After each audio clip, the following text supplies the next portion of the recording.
ഇത് mass മോട്ടോഴ്സിനാണ് ഹീറോൻ്റെ CB-Z എക്സ്ട്രീമാണ് വണ്ടി. നമുക്കതിനകത്ത് fork oil leak പറഞ്ഞിട്ടുണ്ട്, എഞ്ചിൻ ഓയിൽ മാറ്റണം, അതേപോലെ തന്നെ ചെയിൻ ടൈറ്റ്, എത്രയും കേസാണ് മെയിനായിട്ട് പറഞ്ഞത് കേട്ടോ. അപ്പോൾ നമ്മൾ എഞ്ചിൻ ഓയിലൊക്കെ അയച്ചിട്ടുണ്ട്, മാറ്റാനായിട്ട് എഞ്ചിൻ ഓയിൽ കൂട്ടത്തിൽ മാറ്റി വിടുന്നുണ്ട്. ഫ്രണ്ട് ഫോർക്കിൻ്റെ ഭാഗം നമ്മൾ അയച്ചിട്ടുണ്ട് ഓയിൽസിൽ മാറ്റാൻ വേണ്ടിയിട്ട്. അപ്പോൾ അതിനകത്തുണ്ടല്ലോ നിലവിൽ നമുക്ക് നോക്കുന്ന സമയത്ത് അതിൻ്റെ ഫോർക്ക് പൈപ്പിന് കംപ്ലയിൻ്റ് ഉണ്ട്. അതാണ് മെയിനായിട്ട് നമുക്ക് ആ ലീക്കേജ് അത്രയും കാണിക്കാൻ കാരണം കേട്ടോ. ഈ പൈപ്പ് മാർക്ക് ചെയ്ത ഭാഗത്തേക്ക് നോക്കിക്കഴിഞ്ഞാൽ അവിടെ 2-3 സ്റ്റെപ്പ് പോലെ കുത്തു പോലെ വന്നിട്ടുണ്ട്. പ്ലേറ്റിങ് പോയേക്കണാണ്, പ്ലേറ്റിങ്ങിൻ്റെ ഭാഗം ഡാമേജ് വന്നാണ് കേട്ടോ. അതേപോലെ തന്നെ ഈ പൈപ്പ് 2 പൈപ്പും ഉണ്ട്. ഈ പൈപ്പ് ശരിക്കും കംപ്ലയിൻ്റ് ഉണ്ട്. നല്ല ലീക്ക് ഉണ്ടായ പൈപ്പ് അത്യാവശ്യം നല്ല രീതിയിൽ തന്നെ ഡാമേജ് 2-3 സ്ഥലങ്ങൾ കാണിക്കുന്നുണ്ട്. ഇതും അതേപോലെ തന്നെ കാണിച്ചു തുടങ്ങിയിട്ടുണ്ട്. അതിൻ്റെ ഓർണാണ് ഇച്ചിരി ഡീപ്പായിട്ട് വന്നതാണ്. പിന്നെ ഒരു ലൈനാണ് വീണത് കേട്ടോ. ഈ ഒരു വര പോലെ വന്നതാണ് ഭാഗത്തും ഇച്ചിരി കുഴി വീണുണ്ട്.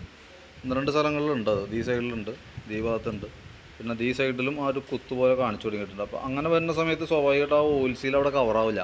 അതാണ് അതിൻ്റെ പ്രോബ്ലം കേട്ടോ. അപ്പോൾ ഫോർക്കിൻ്റെ ഈ പൈപ്പും ഓയിൽ സീലും കൂടി മാറ്റിയിട്ട് വേണം നമുക്ക് സെറ്റ് ചെയ്യാനായിട്ട്. അതല്ലാണ്ട് നമ്മൾ ഓയിൽ സീൽ മാത്രം മാറ്റി നിൽക്കില്ല അത്. കാരണം എന്ന് വെച്ച് കഴിഞ്ഞാൽ ഒരു കുഴി പോലെ വന്നേക്കണോണ്ട് ആ ഓയിൽ സീൽ ആ ഭാഗം കവർ ചെയ്യില്ല, സീൽ ചെയ്യില്ല. അപ്പോൾ അതിൽ കൂടെ ഓയിൽ പുറത്തേക്ക് വരും, വീണ്ടും റിപ്പീറ്റ് ഇതേപോലെ തന്നെ കംപ്ലയിൻറ്റ് കാണിക്കും. അപ്പോൾ 2 പൈപ്പും ഓയിൽ സീലും അതിൻ്റെ ഡസ്റ്റ് സീലൊക്കെ മാറ്റി സെറ്റ് ചെയ്ത് ഞാൻ കംപ്ലയിൻറ്റ് റെഡി ആയിക്കോളും. പിന്നെ എഞ്ചിൻ ഓയിലും മാറ്റി ചെയിൻ ടൈറ്റ് ചെയ്യുന്നുണ്ട്. അപ്പോൾ ഞാൻ അതിൻ്റെ ഫോർക്ക് പൈപ്പ് അടക്കം മാറ്റി വരും, ഏകദേശം അത്ര എസ്റ്റിമേറ്റ് വരും നോക്കിയിട്ട് അതിൻ്റെ ഡീറ്റെയിൽസ് വാട്സാപ്പിലേക്ക് സെൻഡ് ചെയ്തിട്ട് കേട്ടോ. വീഡിയോ കണ്ടു കഴിയുമ്പോൾ നോക്കിയിട്ടൊന്ന് റിപ്ലൈ ചെയ്യണേ, കാരണം റിപ്ലൈ കിട്ടിയിട്ട് വേണം നമുക്ക് അതനുസരിച്ച് ചെയ്യാനായിട്ട്. ആ ഫോർക്ക് പൈപ്പ് നമുക്ക് എടുക്കേണ്ടി വരും, നമ്മുടെ കയ്യിൽ ഓൾറെഡി സ്റ്റോക്ക് ഉണ്ടാവില്ല. അപ്പോൾ വൈകിട്ടത്തേക്കാണ് ആവുള്ളൂ കേട്ടോ. അപ്പോൾ ഞാൻ അതിൻ്റെ വീഡിയോ കണ്ടു കഴിയുമ്പോൾ നോക്കിയിട്ട് എന്തെങ്കിലും ഒന്ന് പറയാം, അതനുസരിച്ച് നമുക്ക് പോയി എടുക്കുക, എന്തെങ്കിലും ചെയ്യാം. ഓക്കെ.